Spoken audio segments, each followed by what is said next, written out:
All right, so let's take a look at a problem that's going to come up for us when we start deploying Node to our live servers. As we've been saying all along, Node is basically running all of our code in a single thread. There's one sort of stream of execution, and it's basically sitting around waiting for code to execute or for events to come back, and then our callback functions to execute based on those events. So the problem is what if I'm on a machine that has more than one core, more than one CPU? Maybe on my Mac here right now, I think I've got one CPU with 4 cores, each of which is hyper-threaded. So theoretically, I think I have maybe even 8 cores on my local machine, or eight theoretical sort of simultaneously executing threads on one machine, and a lot of the servers now are sort of quad processor machines running 4 cores each or something. So I've really got a lot of processing power, and it sure would be a shame if I had to waste all those, because I can only run one node process at a time. So what we're going to do indeed is try to use as many of these cores and CPUs at a time as we can. And the way we're going to do that is we're going to sort of run one node process for, more or less every core, and then let the operating system sort of optimize that out. In fact, if I was on a system with 4 CPUs, I might only run Node in 2 or 3 of them. If I'm on a machine with, 8 or 16 cores, I'll always leave a few of them for operating system tasks, disk tasks, or something like that. But I'm definitely going to want to run more than one at a time.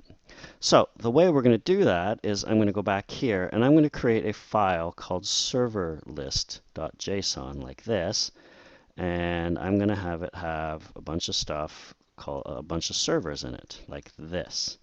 Now each server is going to have a host name and a port. So the host will be localhost, and the port will be, we'll start out here with 8081. And let's have this one run 3. So I'm going to run 3 servers, one in 8081, 82, and 83. Now, what I'm going to try to do is I would like to implement what's called a round-robin server. I can't have all 3 of these guys listening on the same port because they'll get a conflict, and then the only one can listen on a port at a time because otherwise the operating system wouldn't know where to send things. So since they can't all run on the same port, what I'm going to have them do is I'm going to have them run all on different ports, and then I'm going to write another program that's going to do what we'll call round-robin proxying. Basically, for each request coming in at a time, it'll just sort of send them to the next one in the queue. So it'll first send the first request to this one, the second to this one, the third to this one, and it'll just keep looping through these guys, giving each of them one request at a time. Okay, so that's the list of servers. So let's now go ahead and write one of these little simple servers. And we'll call that server.js. And this is we'll just go back to our simple HTTP module. So let's include HTTP. And then I'm going to say var s equals http.createServer. And this requires a function that takes a request and a response like that.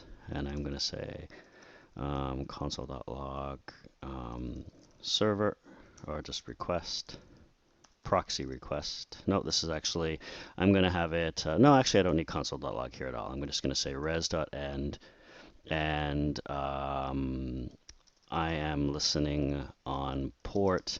And so what I'm going to do is I'm going to cheat, and I'm going to pre-introduce a concept from the next live lesson, lesson 11, about command line arguments, and that's process argv2 like that. And so then what I'm going to do is I'm going to say s.listen. So what I'm going to do is I'm going to run these servers by passing in the port number they should be listening to in the command line. So then I'm going to have it listen on process argv2 like that. Okay? So that's all I need to do. So I'll go back to my command line window here, and now I should be able to say node server.js.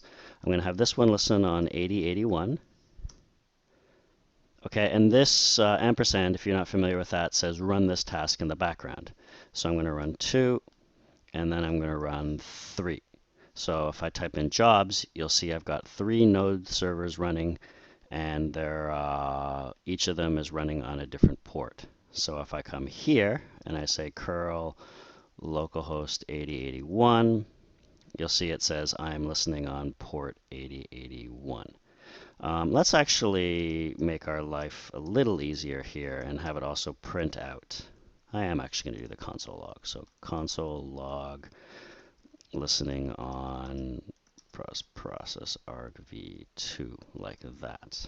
Now I can start the servers 82 and 3, and now when I request it, you'll see here it also prints out what port it's listening on. So that's fantastic. Okay, so now I've got these guys listening. Now I somehow need to write this round robin server. So let's go ahead and do that. And we are going to do that by creating a package.json. And for this, I'll say name proxy demo description demo the proxy version 001 private true, and then for dependencies I'm going to spell that correctly, there we go. I'm going to use something